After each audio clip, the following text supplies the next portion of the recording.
Last 14 days તમારી એક્ઝામના બાકી છે. તમારો એવો સવાલ, મેસેજ, કમેન્ટ હંમેશા આવતી રહે છે કોઈક ના કોઈક લાઈવની અંદર અને અમારા નંબર્સ ઉપર અને અમારા વિડીયોઝ ઉપર કે સર લાસ્ટ 14 ડેઝની અંદર મેં કશું જ નથી વાંચ્યું, શું સર 8+ SPI અથવા તો 9+ SPI સુધી પહોંચી શકાય?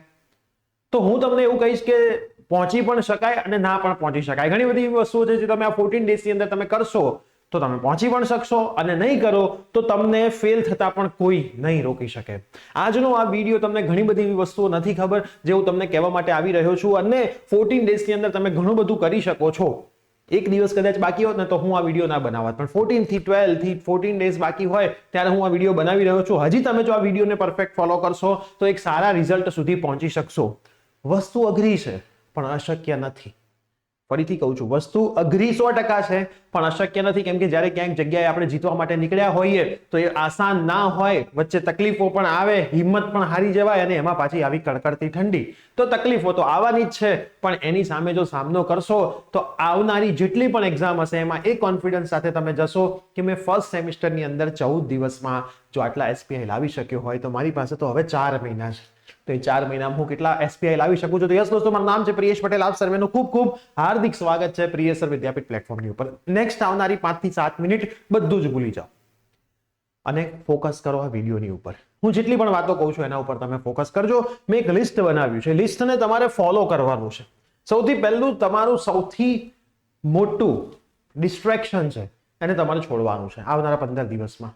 એ ચાહે મૂવી હોઈ શકે, એ ચાહે કોઈ કન્ટિન્યુ થતી વેબ સિરીઝ હોઈ શકે, એ ચાહે કોઈ વેબ સિરીઝની સીઝન 2 હોઈ શકે, ચાહે કોઈ ગેમ હોઈ શકે, ઇન્સ્ટાગ્રામ હોઈ શકે, યુટ્યુબ હોઈ શકે, કોઈ પણ એવી વસ્તુ કે જે તમારો ટાઈમ વેસ્ટ કરતી હોય, યા ફિર તમારી નવી બનેલી ગર્લફ્રેન્ડ અથવા તો બોયફ્રેન્ડ હોઈ શકે.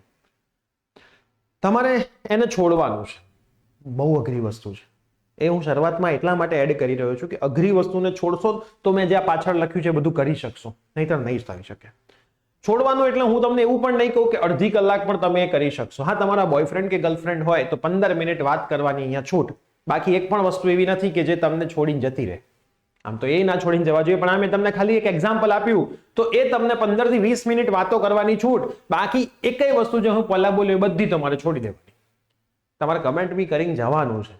હા, કદાચ કમેન્ટ કરતા થઈ જશે, અત્યારે વિડીયો સાંભળતા માઇન્ડમાં એવું થઈ જશે કે હા સાહેબ હું છોડી દઈશ, પણ હમણાં 4-5 કલાક પછી ફરીથી ચાલુ અંદરથી પેલો આત્મા જાગશે. લાઈને એક ગેમ રમી લો 5 મિનિટ, લાઈને થોડુંક જોઈ લો 2x ની સ્પીડે. ક્યાં ટાઈમ જવાનો? આટલું બધું તો મેં વાંચ્યું, પણ ના, નહીં એટલે નહીં. એ તમારી તાકાત છે તો આ વિડીયો હવે આગળ તમે જોજો. સૌથી પહેલી વસ્તુ દિમાગમાં સવાલ આવે, સાહેબ હું સિલેબસના IMP કરું કે છેલ્લા ટાઈમમાં PYQ કરું? તો સેમિસ્ટર 1 ની અંદર તો નવો સિલેબસ છે. દરેકની અંદર તો તમારા PYQ સેટ બી નહીં થાય. જેમ કે ફિઝિક્સમાં આખો સિલેબસ બદલાઈ ગયો છે, મેથ્સ અને એ બધામાં થોડા PYQ તમે કરી શકશો. BME છે, BEE છે, BE છે, EGD છે, પણ ફિઝિક્સ જેવા સબ્જેક્ટમાં PYQ નહીં કરી શકો. જો તમારે PYQ કરવા હોય તો કયા પેપર ફોલો કરવાના? તો લેટેસ્ટ તમે 2 વર્ષના પેપર ફોલો કરી શકો. એ રેગ્યુલર રેમિડિયલના કરશો એટલે 4 પેપર થઈ જશે. પેપર તમને ગૂગલમાંથી મળી જશે. પેપર તમને ગૂગલમાંથી ઇઝીલી આરામથી મળી જવાના છે. હવે તમે સિલેબસ કરો તો સિલેબસના IMP પણ કરી શકો છો. IMP તમને કોઈ પણ પ્લેટફોર્મ પરથી, આપણા પ્લેટફોર્મ પર ઓલરેડી IMP ના સેશન્સ લાઈવ ફ્રીમાં જે આપણે બ્રહ્માસ્ત્ર બેચ ચાલુ કરી છે એમાં થઈ જ રહ્યા છે. બરાબર? સીધા ઘણી વખત PYQ કરવા જાઓ, કશું આવડતું જ નથી તો કન્સેપ્ટનું શું? કન્સેપ્ટ વગર PYQ કેવી રીતે સોલ્વ થાય? હે ને? કન્સેપ્ટ વગર PYQ સોલ્વ જ ના થાય. તો તમે જો સીધા PYQ કરવા બેસી જાઓ, કન્સેપ્ટ જ ખબર નથી એ ટોપિકનો તમને, તો તમે PYQ નો કોઈ મતલબ નથી. તો તમને કન્સેપ્ટ ખબર છે તો PYQ કરો, કન્સેપ્ટ ખબર જ નથી તો પહેલા કન્સેપ્ટ ઉપર ફોકસ કરો. તો આપણી જે લાઈવ સિરીઝ ચાલી રહી છે મોસ્ટ IMP ની સબ્જેક્ટ વાઇઝ, એમાં પણ તમે જોડાઈ શકો છો. દરેક સબ્જેક્ટના 5 થી 6 કલાકના લાઈવ સેશન આપણા પ્લેટફોર્મ પર થવાના છે, જે કન્ટિન્યુ થઈ પણ ગયા છે. જો તમે આપણા કોઈ પણ GTU ના WhatsApp ગ્રુપમાં નથી તો ડિસ્ક્રિપ્શનમાં લિંક છે, જોડાઈ જજો. એમાં ટાઈમ ને બધું આવતું રહેતું હોય છે. ગઈકાલે કેમિસ્ટ્રીનો એક સેશન થઈ ગયો છે, આજે કેમિસ્ટ્રી અને મેથ્સનો સેશન છે. બરાબર? એટલે આ સેશન કન્ટિન્યુ એક્ઝામ સુધીને એક્ઝામમાં રહેવાના છે. બીજું એક ટાઈમ ટેબલ. હવે ટાઈમ ટેબલ તમારે આખું નથી બનાવવાનું. તમારે આજના દિવસનું ટાઈમ ટેબલ આજના દિવસનું ટાઈમ ટેબલ ગઈકાલે રાત્રે બનાવવાનું હતું, પણ હવે તમે નથી બનાવ્યું તો આજનું આજે બનાવી લો કે હું આજના દિવસમાં આટલા ટાર્ગેટ સાથે કામ કરીશ. ઓલવેઝ તમારે તમારી જાતને ટાર્ગેટ્સ આપવાના છે કે હું ઓલવેઝ મારી લાઈફમાં મારા ટાર્ગેટ સેટ કરું છું કે આજે મારે આટલા કામ કરવાના છે. એક કામમાં પણ 2 ભાગ હોય કે આ મેઇન પ્રાયોરિટી વાળું કામ છે અને આ કામ એવું છે કે જે આજે નહીં થાય ને કદાચ કાલે થશે તો ચાલશે. મારા 2 લિસ્ટ ઓલવેઝ સવારે બની જાય. કેમ કે મને જ્યારે યાદ આવ્યું હોય ત્યારે તો યાદ રહી જાય, પછી હું ભૂલી જતો હતો. એટલે હું એક ડાયરી મારી જોડે રાખું. અત્યારે મારી જોડે ઉપર ડાયરી નથી, નીચે છે. કોઈ ડાયરી મારી જોડે ઓલવેઝ હોય, જેમાં મેં બધું ડેટ વાઇઝ ટાઈમ લખેલા હોય. કોઈ દિવસે મારે કોઈ કામ કરવાનું હોય તો હું આજે લખી નાખું કે 15 તારીખે મારે આ કામ કરવાનું છે. એ 15 તારીખના ખાનામાં લખાઈ ગયું હોય, જેથી 15 તારીખે સવારે મને યાદ આવે કે આ કામ મારે કરવાનું છે. કેમ આપણું મગજ છે ભાઈ, કેટલું યાદ રાખે. તો તમારે આજે રાત્રે સૂતી વખતે આવતીકાલે તમારે કયા સબ્જેક્ટના કેટલા ચેપ્ટર્સ કરવાના છે ટાર્ગેટ લખીને બેસવાનું છે કે ભાઈ આ ટાઈમ ઇન્ટરવલમાં હું આટલું પતાવી દઈશ, આટલું પતાવી દઈશ. હવે ટાર્ગેટ તમારો હિટ થઈ જાય છે તો તમારે જે વધતો ટાઈમ છે એના ઉપર રેસ્ટ પર મારવાનું છે, સૂઈ જવાનું. That's it. કોઈ જ નહીં સાહેબ મારે 4 કલાક બધી લાવો ને ગેમ રમી લો, લાવો સાહેબ એક સિરીઝ, નહીં. લાવો સર ઇન્સ્ટાગ્રામના થોડા રીલ્સ ફેરવી લઉં, નહીં. અને એવો તો મેસેજ કરતા જ નહીં કે સાહેબ હું બહુ ડિપ્રેશનમાં છું, હું આત્મહત્યા કરી લઈશ. કઈ વાંધો નહીં, કરી લો. હું ઓપન પ્લેટફોર્મથી જ કહું છું, કરી લો. કેમ કે કરવાના તો તમે હતા નહીં. સિમ્પથી લેવા માટે તમે ખાલી આવું બોલો એ ખોટી વસ્તુ છે, બરાબર. એટલે ઘણાને એવી સિમ્પથી છે, સાહેબ આમ કરી નાખીશું, આમ. તો મને શું કરવા કહો છો? હું થોડો એના માટે રિસ્પોન્સિબલ છું. તમે નથી વાંચ્યું એના માટે, તમે નથી વાંચ્યું એના માટે તમે રિસ્પોન્સિબલ છો.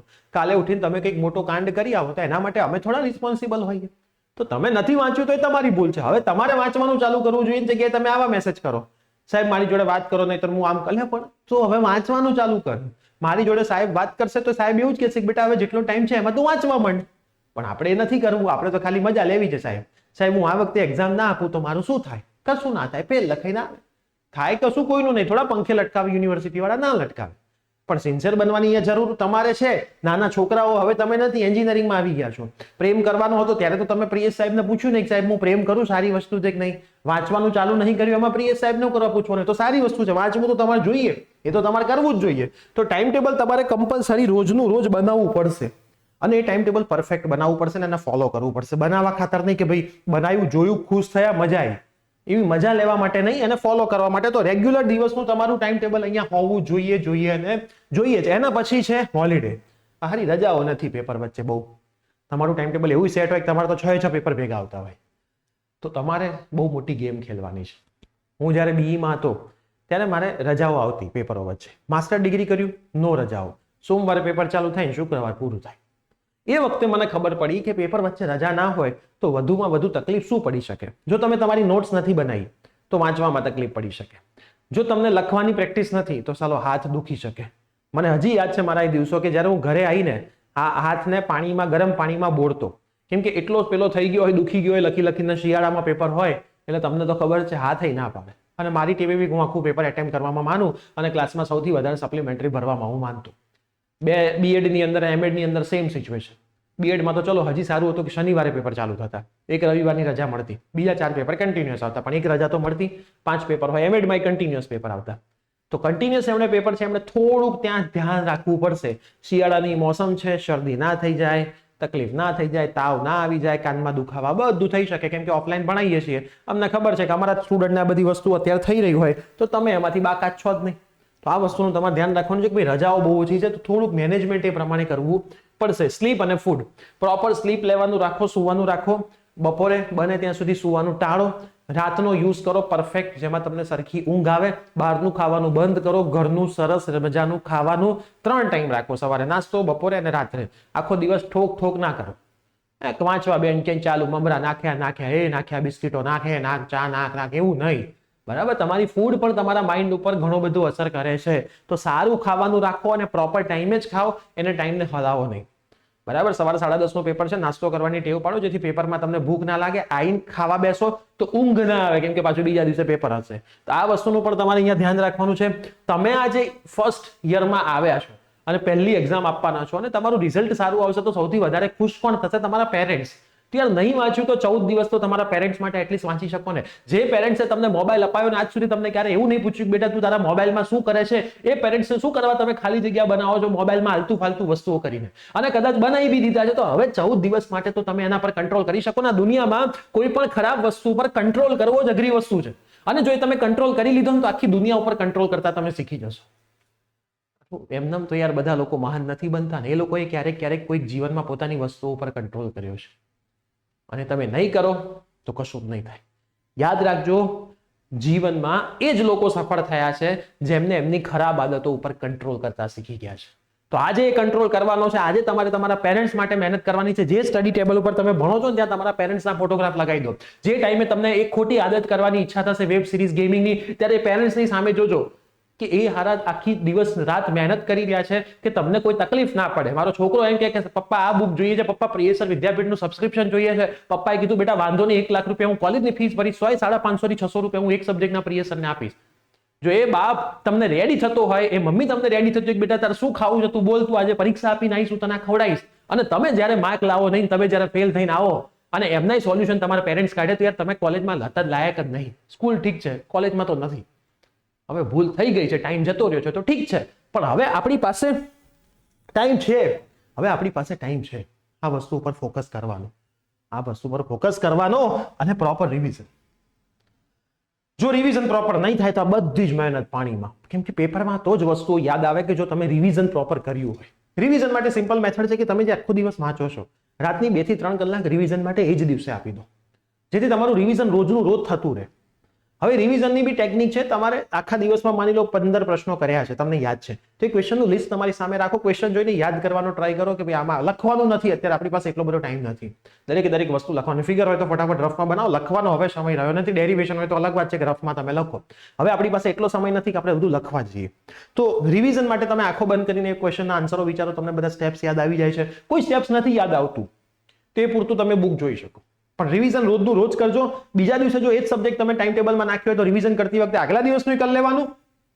રિવિઝનમાં ચોપડું ખોલીને વાંચવા નહીં બેસવાનું, નહીં તો તે તો યાદ આવવાનું જ છે. આંખો બંધ કરીને બેસશો તો એને રિવિઝન કહેવાય. રિવિઝન દરેક સબ્જેક્ટનું 3 વખત મિનિમમ થવું જોઈએ, તો તમને યાદ આવશે પેપરમાં, નહીં તો નહીં આવે. અને રિવિઝન કરતા વાંચતા પોતાની શોર્ટ નોટ્સ બનાવતા રહો કે ભાઈ આ ટોપિક આવશે તો આમાં 4 મુદ્દા હું આ લખી છે. 4 મુદ્દાના એક વર્ડ જ તમારે લખવાના છે. આખા મુદ્દાની શોર્ટ નોટ ના બનાવતા. માન લો કે 4 વાક્યો આવે છે તો 4 વાક્યોમાંથી એક એવા વર્ડ કે જે તમને યાદ અપાવે, એ 4 વાક્યો, એને શોર્ટ નોટ કહેવાય. મતલબ તમારો આખો સબ્જેક્ટ A4 સાઇઝના પેપરમાં આગળ અને પાછળમાં આવી જાય, જેથી પરીક્ષાના દિવસે ફરફર્યું લઈને જ વાંચવાનું. મારું તો આવી ટેવ હતી વર્ષોથી. હું આખો સબ્જેક્ટ A4 સાઇઝમાં આગળ પાછળ સેટ કરી દેતો. બરાબર, નાના અક્ષરે આખા બધા ચેપ્ટર એમાં હોય, 3 ચેપ્ટર આગળ હોય, 3 ચેપ્ટર પાછળ હોય. ભાઈ મને કોન્ફિડન્સ એવો રહે કે મારે તો સાલું એક જ પેજ વાંચવાનું છે ને, અને હું એક પેજ એટલું વાંચું 10 વાર 15 વાર જો જ કરું. અને પેપરમાં પ્રશ્ન આવે એટલે મને આખું પેજમાં કયા ખૂણામાં એ હતું ને એ યાદ આવે. તમે એ મજા આવે, આ શું ગલગલિયા થતા મને. મારી આવી ટેવ હતી અને એ પેપર લઈને મેં આખું પેપર ચીરી નાખ્યું એમાંથી. બધું યાદ હોય. આ ભૂલથી એક પેજ ભેગું ના લઈ જતા. વાંચવામાં જતું રહે, પણ એવું આપણે કરવાનું નથી. અને તમારે તમારી જાત ઉપર ટ્રસ્ટ રાખવો પડશે. તમે જે પ્લેટફોર્મથી ભણી રહ્યા છો ત્યાં ટ્રસ્ટ રાખવો પડશે. ઘણી વખત તમે ટ્રસ્ટ નથી હોતો ને એવો સવાલ પૂછો કે સર હું આજે તમે IMP કરાવો છો એ કરીને જવું તો હું પાસ થઈ જઈશ. અરે ભાઈ તું પેલા કરતો ખરું, આમાંય તું પાસ નહોતો થવાનો. એટલીસ્ટ કોઈ કંઈક તને કરાવે છે તો તું કરતો ખરું. જો તને ભરોસો જ નથી, આ દુનિયા આખી જ ભરોસા ઉપર ચાલે છે. જો તને ભરોસો જ નથી તો તું એ જ પ્રશ્ન આવશે ને તોય તું નહીં કરી શકે. આ ફિક્સ છે. તો આવા સવાલો કોઈ પણ ટીચરને ક્યારેય ના પૂછો. બરાબર, આમાંય તમે નતા કરવાના કશું. આ તો ઓલરેડી સિરીઝ ચાલુ કરીને એમાંય તમે એવો સવાલ કરો કે સાહેબ હું આટલું કરીને જાઉં તો હું પાસ થઈ જાઉં. એટલે પણ એના માટે સાહેબ કરાવો. શું કરવા સાહેબ? ગળું ફાળે કલાક 1.5 કલાક. એક સાહેબ 5-5 6 કલાક અહીંયા ભણાવવાના છે. બરાબર, એમનું ગળું ફાળે, એનું લાઇટ બિલ બગાડે, સ્ટુડિયો રોકે. કોઈને એવી ઈચ્છા નથી. તમારા માટે મહેનત કરે છે, સારા પ્રશ્નો કાઢે છે, તો એમને એમના વર્ષોનો એક્સપિરિયન્સ છે અને તમને પેપરમાં આવશે, ચિંતા કરવાની કોઈ જરૂર નથી. અને આપણી જે સિરીઝ ચાલે છે બ્રહ્માસ્ત્ર સિરીઝ, એને ફોલો કરો. ચેનલ પર નવા હોય તો સબસ્ક્રાઇબ કરો. એક સરસ મજાની એ સિરીઝ મેં મારા ઇન્સ્ટાગ્રામ હેન્ડલ પર પણ મૂકી છે, જેમાં મેં શોર્ટ વિડીયો બનાવ્યા છે. આખી સિરીઝ એક્ઝામ ટિપ સિરીઝના નામે જ છે. તો એની લિંક પણ હું નીચે ડિસ્ક્રિપ્શનમાં મૂકી દઉં છું. તો તમે ડિસ્ક્રિપ્શનની અંદરથી એ આખી સિરીઝના દરેક 1 મિનિટના વિડીયોઝ છે એવી તમે જોઈ લેજો, જેથી તમને ત્યાં પણ કોન્ફિડન્સ આવે. બરાબર, તો એ સિરીઝની લિંક પણ હું નીચે મૂકી દઉં છું. ઇન્સ્ટાગ્રામ હેન્ડલ પ્રિયસર વિદ્યાપીઠ પર મૂકેલી છે, પણ કદાચ એ વિડીયો તમારાથી મિસ થઈ ગયા. એમાં મેં બહુ જ નાની વસ્તુઓનું માર્ગદર્શન આપ્યું છે. અને GTUની એક્ઝામમાં પેપર કેવી રીતે લખવું ને એ પણ એક મોસ્ટ ઇમ્પોર્ટન્ટ વસ્તુ છે. એનો પણ મેં એક વિડીયો બનાવ્યો છે, પણ એ હાલ ના જોતા. માન લો 3 તારીખથી એક્ઝામ ચાલુ થાય છે, 1લી 2જી તારીખે 2 વખત એ વિડીયો જોઈ લેજો અને એને પેપરમાં ફોલો કરીને આવજો. પાસ થવાના ચાન્સીસ 110% વધી જશે. સારા માર્કના ચાન્સીસ તો 200% વધી જશે, પણ એને ફોલો કરવું પડશે તો તમારું આ કામ થશે. અને આપણા જે કોર્સિસ છે પ્રિયસર વિદ્યાપીઠ પ્લેટફોર્મના, એમાં તમારે હજી પણ જોડાવું હોય તો તમે જોડાઈ શકો છો. ડિસ્કાઉન્ટ માટે અમારા નંબર પર મેસેજ કરજો. મેક્સિમમ થતું ડિસ્કાઉન્ટ અમે કરી આપીશું, પણ એવો મેસેજ ના કરતા કે સર 200 રૂપિયા, 250 રૂપિયા, 300 રૂપિયામાં અમને કોર્સ આપી દો. એ અમારું પ્લેટફોર્મ પહેલા કરતું હતું 2 વર્ષ પહેલા, પણ અમને પછી અમારા જે વિદ્યાર્થીઓ હતા જે પહેલા ટાઈમથી કોર્સ બાય કરતા હતા એ નેગેટિવ થઈ જતા હતા કે ભાઈ અમે સર પહેલા કોર્સ બાય કર્યો છે 500માં, તમે એક્ઝામ ટાઈમે આટલામાં આપી દો છો, તો અમે નેક્સ્ટ ટાઈમથી છેલ્લા 15-20 દિવસે કોર્સ લઈશું. બરાબર, એ અમારા માટે નેગેટિવ થતા હતા. તો એ અમે આજ નહીં, આવનારા કોઈ પણ વર્ષમાં નહીં કરીએ. હા, એક લિમિટ સુધી અમે ડિસ્કાઉન્ટ કરી આપીશું, પણ એ લિમિટથી નીચે નહીં જઈએ. ફરક ખાલી 100-150 રૂપિયાનો જ હોય. એના માટે અમે અમારું નામ બગાડવા માટે નથી બેઠા કે કોઈ સ્ટુડન્ટ અમારા ઉપર ટ્રસ્ટ કરવાનું બંધ કરી દે એના માટે નથી બેઠા. એના માટે જ અમે આ ફ્રી સિરીઝ તમારા માટે લોન્ચ કરી છે. કોર્સિસની લિંક નીચે ડિસ્ક્રિપ્શનમાં છે. હજી જોડાવવું હોય તો જોડાઈ શકો છો. કોમ્બો બાય કરશો તો ડિસ્કાઉન્ટ શ્યોર કરી આપીશું. એક સબ્જેક્ટ પર પણ કરી આપીશું. અમારો નંબર છે એના ઉપર તમે મેસેજ કરજો એટલે તમને ડિસ્કાઉન્ટ મળી જશે. પણ એક લિમિટથી વધારે ડિસ્કાઉન્ટની બેટા આશા ન રાખતા. તમારે ખાલી એટલું ફોકસ કરવાનું છે કે કોર્સ માની લો તમે 500 રૂપિયાનો બાય કરો છો, બરાબર, 500 રૂપિયામાંથી 5 કરોડ તમારે આવનારા ભવિષ્યમાં કેવી રીતે બનાવવા એ તમારો ટાર્ગેટ હોવો જોઈએ. બરાબર, એ તમારો ટાર્ગેટ હોવો જોઈએ તો 100% 500 રૂપિયા વસૂલ થઈ જશે. અને દરેક ટીચરોએ કોર્સમાં મહેનત કરી છે, એની જ અમે ફીસ લઈએ છીએ. 500 રૂપિયામાંથી તમને નથી ખબર કે કેટલું બધું કટ થઈને અમારા હાથમાં આવે છે. કેમ કે જ્યારે ઓનલાઈન પ્લેટફોર્મ ઉપર કોઈ ટીચર ભણાવતા હોય તો ટેક્સ લાગતા હોય, પ્લેટફોર્મ ફીસ લાગતી હોય, રોઝર પેની ફીસ લાગતી હોય, સિક્યુરિટીની ફીસ લાગતી હોય, 4 થી 5 ફીસ એવી હોય છે જે કાઢી રાખે. અને પછી આવે આ લાઇટ બિલ લાગતા હોય, બધું જ લાગતું હોય કોર્સ બનાવવા પાછળ. એ અમને ખબર હોય એટલે અમને તકલીફોમાં હોઈએ. અને પછી બહુ જ ફી ઓછી કરી નાખી, કંઈ મળે નહીં તો ટીચરોનો ઇન્ટરેસ્ટ ઘટી જાય અને ટીચર ભણાવવામાં ફોકસ ના કરે, તમારા ડાઉટ સોલ્વ ના કરે, એના કરતા કોઈ મતલબ નહીં. ઠીક છે, તો કોર્સમાં જોડાવવું હોય તો બી ડિસ્ક્રિપ્શનમાં છે. આઈ હોપ હવે તમે વાંચશો તો નીચે કમેન્ટ કરીને જજો કે ભાઈ હવે જે ગયું છે એને ભૂલી જાઓ. સમય આપણા હાથમાં કેટલો છે એના ઉપર ફોકસ કરો. સાહેબ મારા 4 મહિના જતા રહ્યા, પણ હવે એ ગયા. હવે આપણી પાસે જેટલા દિવસ બાકી છે એને કેવી રીતે યુઝ કરીને અચ્છા રિઝલ્ટ સુધી પહોંચી શકીએ અને આવનારા સેમિસ્ટરમાં આ વખતે કરેલી ભૂલોનું ધ્યાન રાખીશું, પહેલેથી ભણીશું, તો એ તકલીફોમાં ના મુકાઈએ. એટલે જ અમે પહેલા સેમિસ્ટરની શરૂઆતમાં કોર્સની ફીસ ઓછી રાખીને પછી ફીસ વધારી. એટલે તમે પહેલા લો એટલીસ્ટ ભલે 15 વિડીયો જુઓ, પણ 15 વિડીયોનો તો તમને આવડશે. મિડ સેમની તૈયારી કોર્સમાંથી કરો, પણ મિડ સેમનો તો થઈ જશે. એ અમારો મેઇન ગોલ હોય કે ભાઈ એન્ડ મોમેન્ટ પર ઓછામાં કોર્સ આપી દઈએ, શું ફાયદો? 15 દિવસમાં આપી દઈએ, કોઈ વાંધો નહીં, અમને કોઈ એવી પડી બી નથી. અમે એક લેવલ સુધી પહોંચી ગયા છે, હવે એવી ચિંતા નથી. પણ એનાથી કોઈ મતલબ નથી મિડ સેમમાં માર્ક ના હોય, યુનિવર્સિટીમાં 15 દિવસમાં કોઈ તોપ બની જાય નહીં. અમારા ટીચરોનો લોડ વધે, તમે ડાઉટ પૂછ કરો એના લીધે. ઠીક છે, તો હવે જે ગયું છે એ ભૂલી જાવ, છે હાથમાં છે કરો. તમે હવે આ વિડીયોમાંથી કેટલી મહેનત કરશો, કયા લેવલ સુધી કરશો એ તમે કમેન્ટ કરી જાઓ. હું છેલ્લા દિવસ સુધી અમારી ટીમ સાથે તમારી જોડે ઉભો છું, તમારી બધી તકલીફોને સોલ્વ કરવા માટે ઉભો છું. પણ એવું જરૂરી નથી કે દર વર્ષે પ્રિય સર તમારી જોડે હોય, બરાબર, ના પણ હોઈ શકે. નતું દંગલ સિરીઝમાં કે ભાઈ બધી જગ્યાએ તને બચાવવા માટે તારો પપ્પો જોડે નહીં આવે, તારે જાતે લડવું પડશે અને એ શીખવું પડશે. દરેક જગ્યાએ પ્રિય સર ને એની ટીમ નહીં જ ઊભી હોય અને ત્યાં તમારે જાતે લડવું પડશે. આ અમે તમને શીખવાડી રહ્યા છીએ પહેલા સેમેસ્ટરથી, બરાબર. તો આ શીખો બેટા. અમે તમારા બધાના એઝ અ બિગ બ્રધર આ તમને કહી રહ્યા છીએ કે લાઈફમાં બેટા આગળ વધવા માટે તમારે જાતે આ બધું શીખવું પડશે. ઠીક છે, ભૂલો થઈ ગઈ છે પણ હવે મહેનત કરવાનું ચાલુ કરી દો. કમેન્ટ જરૂર કરતા જજો. વિડીયો તમારા બધા જ ફ્રેન્ડ્સને શેર કરી દેજો. લાઈક બટન પર ક્લિક કરજો અને આપણી જે બ્રહ્માસ્ત્ર સિરીઝ છે એને મેક્સિમમ વિદ્યાર્થીઓ સુધી પહોંચાડજો GTU ના, જેથી મેક્સિમમ વિદ્યાર્થીઓનો ફાયદો લઈ શકે. Bye, take care.